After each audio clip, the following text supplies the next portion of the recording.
so far? I love it. I really love coming on these tours, especially Arthur Beetson Foundation. Got a really important place in my heart. So to come along and participate, to keep Arthur's legacy alive in rugby league, to keep the name still alive in rugby league is very important to me, and it's been great. And we've got great ambassadors, we've got a lot of a good crew. Yep. It's like a family that we bring away. Always. And that was Arthur's legacy in rugby league. You were like family if you were part of the Arthur Beetson crew. Yeah. So here, first question, you played with some serious characters. Who was the hardest bloke to tackle at training? Toughening up to become an NRL player was owed to a guy called Quinton Pongia. So Quinton, and he was, I was a young kid, he was, I was coming through the grades at the Roosters, and he was preparing for the World Cup, and he was suspended at that time.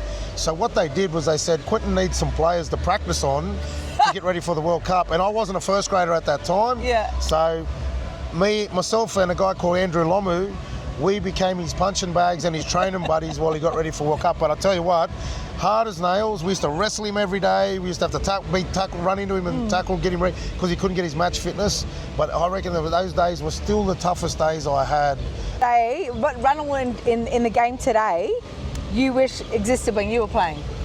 The repeat sets. I go, You would have liked the repeat sets. Yeah, attacking. I probably would have liked the defending, but I would have I was loved going to be like, oh. The attack would have been great, you know, just the repeat sets, the opportunity to keep the ball and keep playing and keep momentum.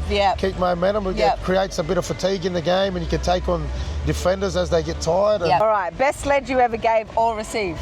It wasn't a sledge, but one time we were going to play against the Cowboys up in North Queensland, and when you used to go to warm up, they'd make you walk past the food trucks, and he used to call me Ralphie, and as we went to run on the field, he goes, Ralphie, could you smell them hot chips there when we were going to warm up? And it wasn't a sledge, but it was one of the funniest things. When I look back on it now, I think we're just preparing for a game, and all he could smell was the hot chips, and that's what the Cowboys, I think, used to do to you on purpose, make you walk past, because you used to think, I would so love to be in that crowd now, just eating hot chips instead of having to run on here. Didn't help you, as you were all big units too, chasing Matty Bowen around.